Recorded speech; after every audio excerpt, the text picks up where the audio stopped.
فرمایا موسیٰ علیہ السلام دا خاص کر تذکرہ کرن دی رات ایک کلے نے بھی موسیٰ علیہ السلام دی قبر تو یہ حضور گزرے نے اور ہم یہ قبران تو بھی گزرے نے خود حرم پاک دے اندر ابراہیم علیہ السلام تے اسماعیل علیہ السلام دی قبر مبارک موجود ہے حضور نے انہوں دا ذکر نہیں کیتا حالانکہ معراج دی رات ہوتے سارے ہی سان ایتے کیوں دسیا او دی وجہ حضور دسنا چاہتے ہیں میں جو گزرے ہیں تو کم کی پہ کر دے سن کی کم کر دے پہ سن فرمایا فَهُوَ قَائِمٌ يُسَلِّي او کھڑے ہو کے اور ایتے دو نے یسلی دا معنی نماز بھی پڑھ رہے سن تو یہ سلی دا جڑا اصل معنی ہے وہ قرآن پاک دے اندر اللہ نے دوسرے مقام تے فرمایا او بے نبی دی ذات تے درود پڑھ هُوَ الَّذِي يُسَلِّي عَلَيْكُمْ وَمَلَائِكَتُهُ ایتے یسلی بمعنی درود ہے تے قرآن پاک دے اندر اللہ فرمایا ان اللہ وملائکتہ یصلون علی النبی بے شک اللہ تے دے فرشتے نبی دی ذات تے درود پڑھتے ہیں اچھا قبر دے اندر نماز دے بندہ مکلف نہیں پابند نہیں بھئی قبر دے اندر بندہ نمازاں پڑھے ایسا نہیں ہے قبر دے اندر مکلف نہیں ہے کہ بندہ نماز پڑھے اے جنہوں نماز دے چس پہ جاوے او رب تو دعا مانگدا یا اللہ میں پڑھ لوں لیکن ساڑھا ذوق کہندا ہے موسیٰ علیہ السلام نے پتہ بھی ہے حضور گزرنے ہیں تو میں ذرا کھڑا ہو کے استقبال نہ کر لوں ہیں وہ کھڑے ہو کے حضور دی ذات تے درود پہ پڑھ دیں اچھی بات نہ پتہ لگیا جڑا درود پڑھے انہوں حضور یاد رکھ دینے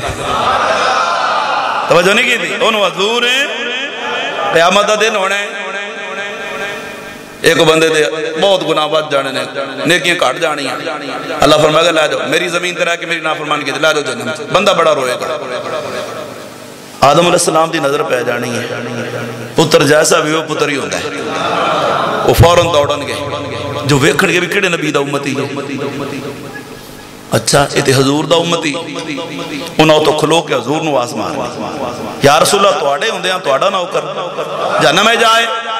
حضور تشریف لے آن گئے حضور فرمان کے دوبارہ تو لو میں حدیث سے تبصرہ نہیں کر دے کسی موقع دے میں نکتے عرض کروں گا صرف دسنا چاہنا حضور فرمان کے دوبارہ تو لو جو دوبارہ تو لنگے کھاتا تے ہوتے دا ہوتا ہی ہے ایدہ نہیں بھی ڈنڈی مارن فرشتے فرشتہ کہنا یا رسول اللہ معاملہ تے ہوتا ہی حضور جیب چکڑن کے پرچی فرمایا اے رکھو ایتے نیکیاں لے پلڑے تے ہون تولو جو تولن کے تے ہون نیکیاں بات جانی ہیں فرشتے کہن کے مبارک ہوئے تو جنتی بن گئے وہ کہے گا میں تے جنتی بن گیا پر جنہیں بنایا ذرا انہوں تے پوچھ لے اندو بھی تو سی کون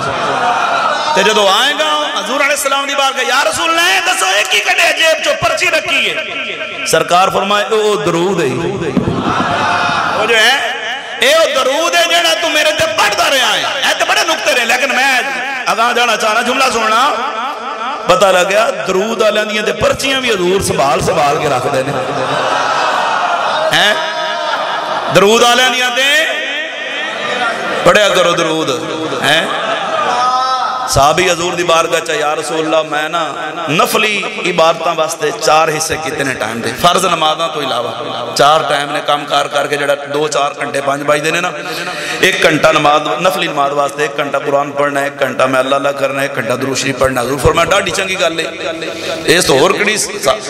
حضور نے فرمایا جے درود والا ٹائم ودا میں نا توجہ جے درود رہتا ہے انہیں کہا یا رسول اللہ پھر انت کر لیں میں ان 3 حصے کر لیں 2 حصے نماز واسطے تھے ذکر کا 1 حصہ درود پڑھے حضور فرمایا بڑی چنگا ہو گیا تے جے درود اللہ حصہ اور ودا دے وے نا انہیں کہا یا رسول اللہ پھر میں ان 2 حصے کر لینے ادھا حصہ ذکر اذکار واسطے ادھا حصہ درود پاک واسطے حضور فرمایا ڈاڈا چنگا ہو گیا ہے تے جے اے درود اللہ اور ودا دے وے نا تے تیرے واسطے اور چنگا ہو جائے گا انہیں کہا یا رسول اللہ پھر میں ان جڑے نا اے 1.5 حصہ درود واسطے تے 1 حصہ باقی نفل واسطے نفلی عبادت واسطے حضور فرمایا بڑا ہی چنگا ہو گیا ہے تے جے درود والا حصہ اور وداوے نا تے اور چنگا ہو جائے گا انہوں نے کہا یا رسول اللہ پھر مقدی مقام یا فرض پڑھنے نے یا درود و سلام پڑھنا ہے توجہ ہے نہیں جڑا درود پڑھے وہ کہنا یا رسول اللہ انہیں میں ہر ویلے درود ہی پڑھنا ہے تے آج ذرا تو ہی جڑے کہندے نے میرا رزق پورا نہیں میں نے ٹینشنہ نہیں مکدیاں میرا وظیفہ لے جائے حضور دا وظیفہ حضور عطا فرمایا ہویا ہے باوضو رہا کرتے درود پڑھیا کر تے کدے رات میں فلم ڈرامے تے اس تو جان چھڑا کے کدے باوضو ہو کے سوں تے پڑھ درود تے کدے تے کمیری والا کرم فرمائی دے